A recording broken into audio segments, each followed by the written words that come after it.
शुरुआत करने की अनुमति प्रदान करें माननीय अध्यक्ष जी।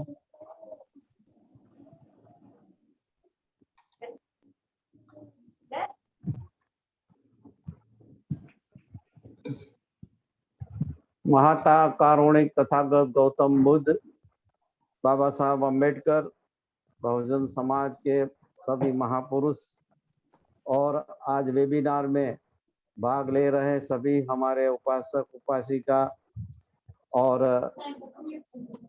हमारे राष्ट्रीय संस्थापक अध्यक्ष माननीय धर्म प्रकाश भारती जी, सबको मेरा जय भीम। आज इस वेबिनार में हमारा विषय रखा है 3 कृषि कानून के दूरगामी परिणाम क्या होंगे। इस विषय पर हमने आज ये प्रोग्राम रखा है वेबिनार, तो मैं इस प्रोग्राम को चालू करने की अनुमति देता हूं।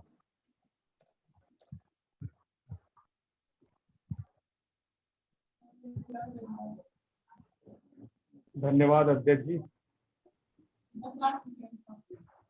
अब मैं एक बार और फिर से सब्जेक्ट के बारे में सभी को बता देता हूं।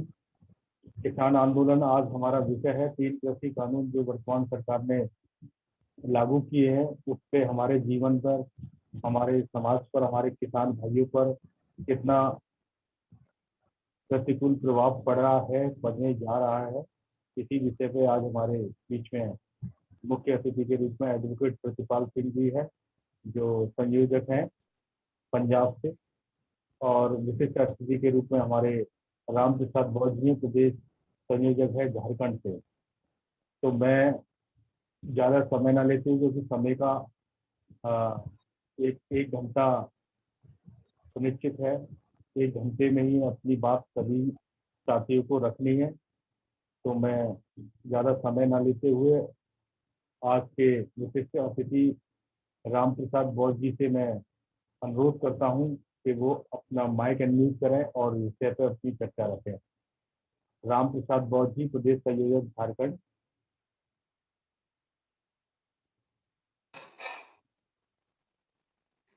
मेरी आवाज आ रही है सर? जी जी बिल्कुल सर, क्लियर। चलिए, सबसे पहले मैं अपने महापुरुष को जो बहुजन समाज में जन्मे हैं उनको वंदन नमन करता हूं। साथ ही आज के इस कार्यक्रम के अध्यक्षता कर रहे माननीय BM पटेल साहब जी, जो राष्ट्रीय कार्यकारिणी सदस्य गुजरात से हैं। मुख्य अतिथि के रूप में एडवोकेट प्रतिपाल सिंह जी, जो प्रदेश संयोजक पंजाब से हैं, और मंच हमारे इस कार्यक्रम के सफल मंच संचालन कर रहे माननीय जोगेश गौतम जी, और इस आज के वेबिनार में जुड़े इस देश के सभी प्रदेश संयोजक, सह संयोजक, राष्ट्रीय सचिव और राष्ट्रीय बौद्ध महासभा के संस्थापक अध्यक्ष माननीय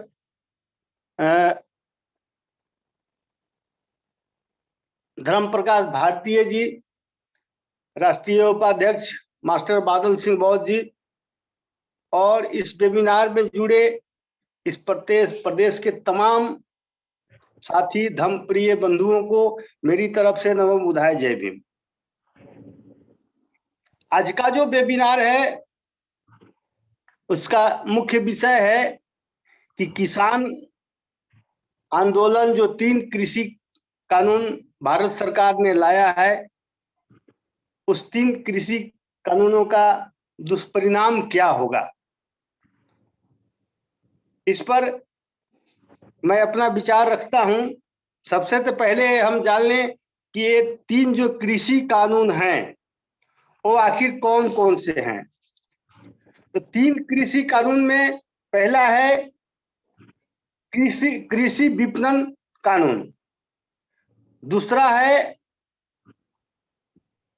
अनुबंध खेती कानून और तीसरा है आवश्यक वस्तु अधिनियम कानून। ये 3 कानून जो हैं, इनको अगर मैं अपने शब्दों में कहूं तो एक किसानों के लिए एक काले कानून है। आप देख रहे हैं कि इस कानून के विरोध में करीब करीब 8 महीने से दिल्ली के बॉर्डर पर देश के, पंजाब के, उत्तर प्रदेश के किसान जो हैं वो धरना पर बैठे हुए हैं, प्रदर्शन कर रहे हैं। लेकिन ये जो केंद्र में बैठी भाजपा की सरकार है, वो किसान की बात सुनने के लिए आज के डेट में तैयार नहीं है। तो 3 कृषि कानून क्या हैं, मैं थोड़ा थोड़ा इसमें अपने कुछ जो मैंने अभी तक अध्ययन किया है उसके हिसाब से मैं बताने का प्रयास करता हूं। पहला है कृषि विपणन कानून। कृषि विपणन कानून का मतलब है कि हमारे जो किसान भाई, देश के जो किसान भाई है, जो अपने खेतों में फसल उपजाते हैं, उनको बेचने का कानून जो है वो कृषि विपणन कानून कहा जाता है। अब ये जो कृषि विपणन कानून है, सरकार इसमें क्या किया है? सरकार किया है कि पहले हमारे किसान भाई अनाज को मंडियों में बेचते थे। सरकार द्वारा निर्धारित जो एमएसपी, जिसको कहा जाता है कि कृषि उपज का न्यूनतम समर्थन मूल्य, तो वो हमारे किसान भाई उसके आधार पर देश के मंडियों में बेचा करते थे। लेकिन सरकार क्या किया है कि इस कानून के तहत अब एक कानून में बदलाव करते हुए किया है कि अब किसान भाई जो हैं से मंडी से बाहर भी अपने कृषि उपज को बेच सकते हैं। तो जब बाहर वो बेचेंगे तो इसका सीधा सा सवाल है कि जब बाहर वो इस देश के जो पूंजीपति हैं वो हमारे किसानों का उपज खरीदना चालू करेंगे, तब सरकारी जो मंडी है वो बंद हो जाएंगी। क्योंकि सरकारी मंडी में जो हमारे किसान भाई बेचते हैं उसमें सरकार को पैसे मिलते हैं, सरकार का उसमें जो बेनिफिट मिलता है। लेकिन जब पूंजीपति मंडी से बाहर जो हमारे कृषक भाइयों का सामान खरीदेंगे तो उसमें वो सरकार का कोई रॉयल्टी नहीं देंगे, और नतीजा होगा कि अरबों खरबों का रॉयल्टी जो सरकार को मिलता है वो खत्म हो जाएगा और उसका फायदा इस देश के किसानों को, पूंजीपतियों को मिल जाएगा। किसान का क्या होगा? किसान का नुकसान ही नुकसान है। इसलिए नुकसान है कि सरकार उपज का जो एमएसपी तय करती है, एमएसपी तय करती है, लेकिन क्या है कि आज के डेट में सरकार जो भी खरीदने के जो मंडी या जो उनके बाजार हैं उसमें सरकार वहां तक, किसान वहां तक अपने सामान को नहीं पहुंचा पाते हैं। नतीजा होता है कि वो अपने गांव में, शहर में, देहात में जहां उपज करते हैं वो पूंजीपतियों से औने पौने दाम में वो अपने उपज को बेच लेते हैं। इसको एक तरह से देखा जाए तो मान लीजिए वर्तमान में अभी हमारे किसानों को भाई को धान हुआ था, धान का जो समर्थन मूल्य था 18 रुपये कुछ पैसे सरकार ने तय किया था। लेकिन अब उसके बेचने के लिए मंडी नहीं है, मंडी है जिले में 1-2 मंडी खुल गए। अब उसमें क्या है कि हमारे किसान भाई के पास 10 क्विंटल 20 क्विंटल अगर कृषि उपज है तो उसके अब अपने घर से 100 किलोमीटर 50 किलोमीटर लेके जाना है, तो जितना का उस सामान बेचेगा नहीं उतना उसको भाड़ा में खर्चा हो जाएगा। और नतीजा है कि हमारे किसान भाई वहां सामान नहीं ले जा करके और अपने गांव में ही साहूकारों से औने पौने दामों में वो अपने सामान को बेच लेते हैं। इससे सरकार को है कि देश का जो सरकारी मंडी है उसको बंद कर देना है और पूंजीपति अपना जो देश का कृषि उपज है, देश का जो एक कृषि उपज का इस देश में सबसे बड़ा बाजार है, उस पर पूंजीपतियों का कब्जा हो जाए, ये सरकार की मंशा है। इसमें एक चीज और है, सरकार कहती है कि भाई पहले तो मंडी में हम सामान बेचने के लिए किसानों को बेचना पड़ता था, लेकिन अब वो कहीं भी देश के कोई भी कोने में जहां ज्यादा पैसा मिले वहां वो बेच सकता है। तो मैं बता दूं कि मान लीजिए कि हमारे किसान भाई के पास, किसी के पास 10 क्विंटल, 20 क्विंटल, 50 क्विंटल अनाज है, चावल है या गेहूं है, उसको बेचना है। और मान लीजिए झारखंड के किसान को बेचना है, दिल्ली में ज्यादा उसको पैसा मिल रहा है। मान लीजिए यहाँ 20 रुपये गेहूं है तो दिल्ली में 25 रुपये, 30 रुपये गेहूं बिक रहा है। लेकिन अब समस्या उठता है कि हमारे किसान भाई 5 रुपये, 10 रुपये के लिए क्विंटल पर, या 500, 1000 रुपये क्विंटल के लिए अब अपने सामान को दिल्ली लेके नहीं जाएंगे बेचने के लिए। नहीं तो दिल्ली लेके जाने में होगा क्या कि जितना वो सामान ले जाके बेचेंगे नहीं, उतना तो उनको भाड़ा में खर्चा हो जाएगा। इससे क्या है, इससे अब ये कानून पूंजीपतियों के लिए बना है। पूंजीपतियों के लिए क्यों बना कि अब पूंजीपति झारखंड में किसानों का सामान खरीदेंगे और उनको महाराष्ट्र लेके जाना है। तो जब महाराष्ट्र लेके जाना है तो आराम से महाराष्ट्र लेके चले जाएंगे, उस पर कोई बंदिश नहीं रहेगी। यही तो एक किसान के लिए कानून नहीं है, एक कानून मुख्य रूप से बना है पूंजीपतियों के लिए। इससे हमारे किसान भाई का कहीं फायदा ही नहीं है, इसमें सिर्फ नुकसान और ही नुकसान है। दूसरा है कि दूसरा कानून जो है वो कॉन्ट्रैक्ट फार्मिंग का कानून है। कॉन्ट्रैक्ट फार्मिंग मतलब हमारे किसान भाइयों का जमीन को अनुबंध पर लेके और खेती करना, एक कॉन्ट्रैक्ट फार्मिंग हुआ।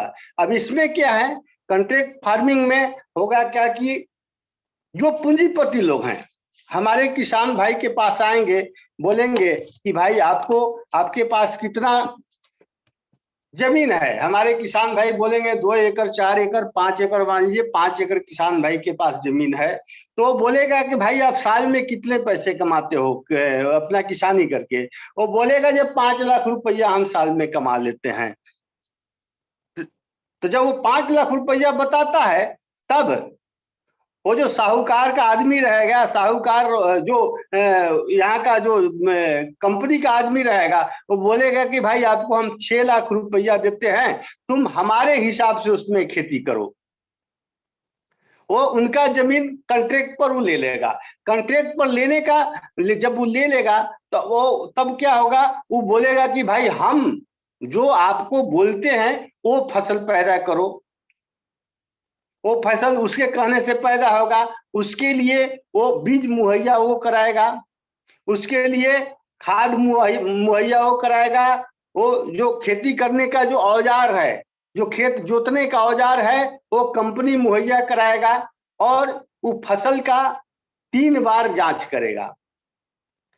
3 बार जब जांच करेगा तो होगा कि अंतिम में अगर फसल गुणवत्तापूर्ण हुआ, तब जो कॉन्ट्रैक्ट, चूंकि धान जो फसल का उपज का जो भाव बयाना है वो पहले तय कर लेगा कि भाई मान लीजिए हम अगर धान उपज करते हैं तो 15 रुपये या 20 रुपये आपसे हम लेंगे। अगर फसल मानक के अनुसार से होता है तो वो फसल 20 रुपये खरीदेगा, अगर नहीं तो वो कह देगा कि भाई आपको ये मानक के हिसाब से फसल पैदा नहीं हुआ, इसलिए हम 15 रुपये लेंगे, आपको हमको देना है तो दो, और हम न तो आप तुम अपना समझो। तो चूंकि दूसरे जगह किसान को बिकेगा नहीं, कोई दूसरा व्यापारी लेगा नहीं, अब मजबूरन किसान को 15 रुपये, 10 रुपये अपने सामान को बेचना पड़ेगा।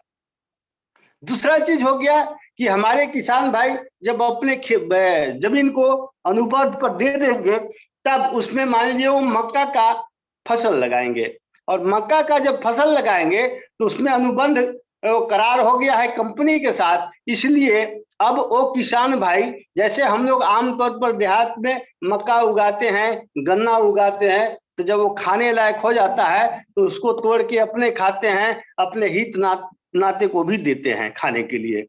लेकिन जब कंपनी हमारा खेत अनुबंध पर ले लेगा तो उसमें हम एक भुट्टा भी तोड़कर नहीं खा सकते हैं।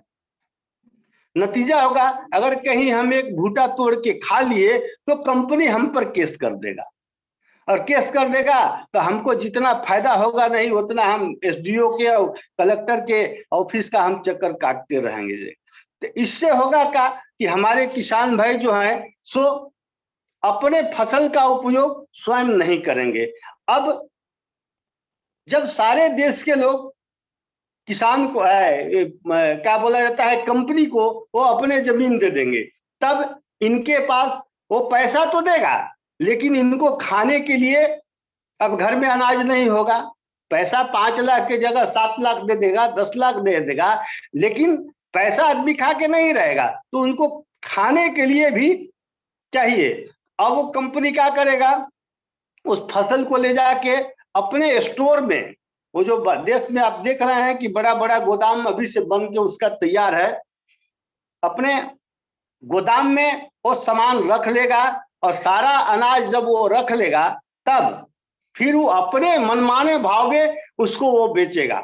मनमाने भाव के कैसे बेचेगा कि लागत मूल्य का 20 रुपया है, 5 गुना 6 गुना ज्यादा लेकर बेचेगा। यानी अभी जब 20 रुपये चावल हम लोगों को मिल रहा है, वही चावल वो 100 रुपये बेचेगा।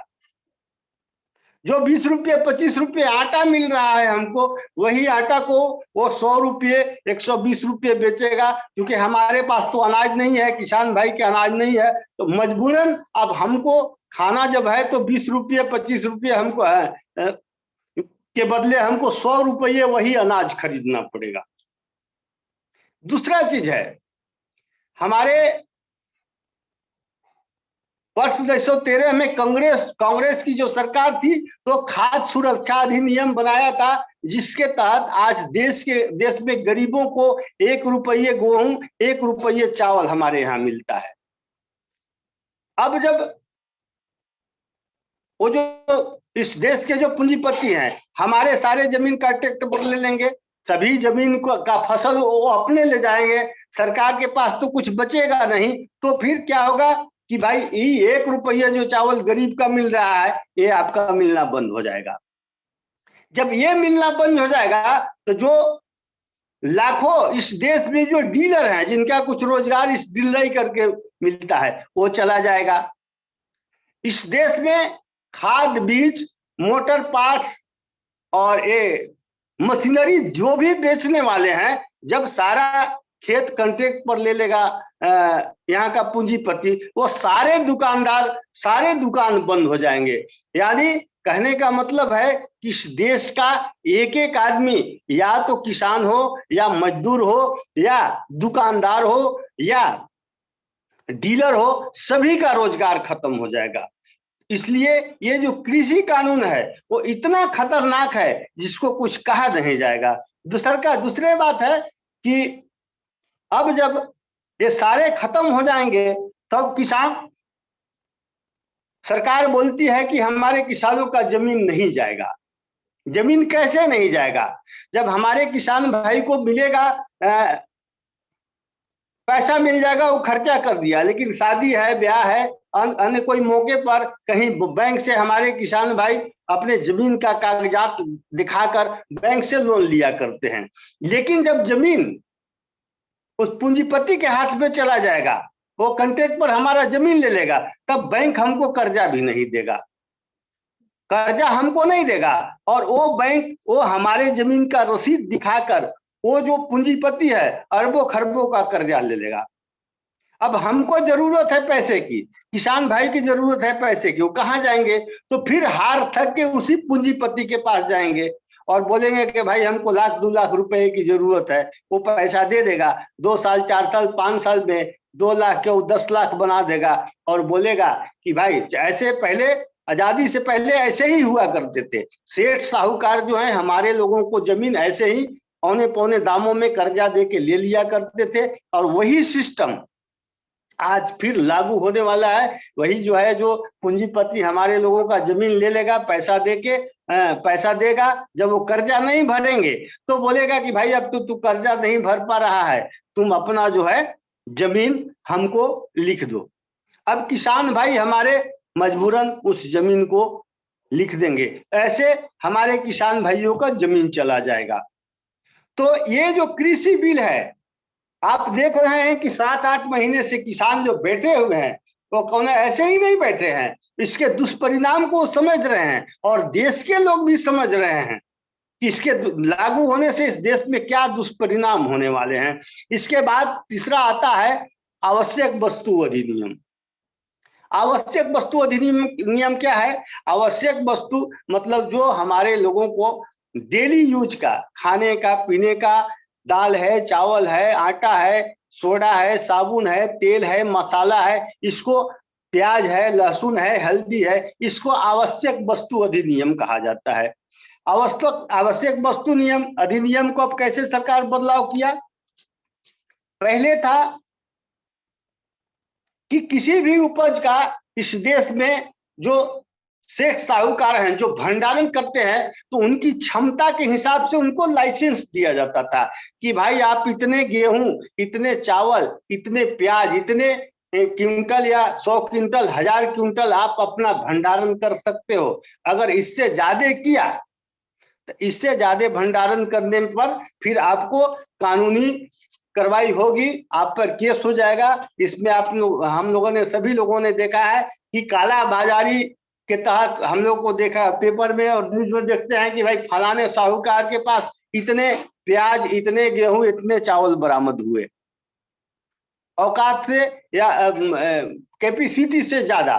तो वो कानून था। अब उस कानून को ये भारत सरकार ने क्या किया है, उसको कानून को हटा दिया है, उस कानून को हटा दिया है। अब क्या किया है कि अब इस देश के जो पूंजीपति है वो चाहे जितना भंडारण कर सके, इस पर कोई रोक नहीं होगी, किसी प्रकार की कोई रोक नहीं होगी। साहूकार जितना भंडारण कर सके, जितना अनाज जो भी कर रहे, अब भंडारण जब वो कर लेगा तो क्या करेगा?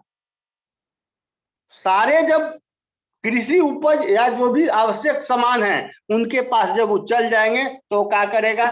फिर अपने मनमाने दामों पर, अपने मनमानो दामों पर, क्योंकि हम देखते हैं कि हम जो भी सामान खरीदने बाजार में जाते हैं तो उस पर मूल्य इस देश का किसान तय नहीं करता है, ये उसका मूल्य तय करता है वो पूंजीपति। जैसे मान लीजिए साबुन है या और जो सामान है उस पर प्रिंट लिखा हुआ रहता है, दावा है, प्रिंट लिखा हुआ रहता है कि भाई फलाने चीज का इतना रुपया दाम है, MRP रेट इतना हुआ, तो वो पूंजीपति तय करता है और उसको हमारे किसान भाई को, इस देश को, जनता को उसके तय किए हुए हिसाब से उसको सामान खरीदना पड़ता है। सरकार सिर्फ और सिर्फ कृषि उपज का भी, जिसको हम MSP कहते हैं, वही तय करती है। तो यही चीज है। तो जो सरकार है, वो भारत की जो सरकार है, वो इस कृषि कानून के तहत इस देश में जो बहुत सबसे बड़ा एक कृषि का बाजार है, इससे बड़ा कोई बाजार नहीं है। और चीज है जो सब अलग अलग है, लेकिन सबसे बड़ा बाजार कृषि का बाजार है और इस कृषि के बाजार को वो पूंजीपतियों के हाथ में देना चाहता है और इस देश को कंगाल बनाना चाहता है, यहाँ के किसान को कंगाल बनाना चाहता है। यहाँ मतलब क्या कहने का, सीधा सीधी कहा जाए तो इस देश के लोगों को फिर से गुलाम बनाने की ये साजिश है सरकार की। इसलिए इस पर हम लोगों को सजग रहना होगा, होशियार रहना होगा, सावधान रहना होगा। और इसके लिए जो किसान भाई जो आंदोलन कर रहे हैं, उसमें हम लोगों को कहीं न कहीं उसका आंदोलन में हम लोगों को हिस्सेदारी निभाना होगा, हमको भी साथ देना होगा। तब जाके, जब तक ये कृषि कानून, जो 3 कृषि कानून है वो निरस्त नहीं होते हैं, तब तक किसान भाइयों का कहना है कि हमारा आंदोलन जारी रहेगा। और इस तरह से हम लोगों को भी उसका साथ देना पड़ेगा, तब जाके इस देश का कुछ उद्धार होगा, हमारे समाज का, किसान भाइयों का भला होने वाला है। और मैं इतना ही बात कह के मैं अपनी वाणी को यही विराम देता हूं और अब आगे की कार्रवाई मंच संचालन महोदय आप अपना संभाले। नमो बुधाय, जय भीम। सर, जय भीम सर, धन्यवाद सर। मैं आपको समय के लिए ही बोलने वाला था, लेकिन आपने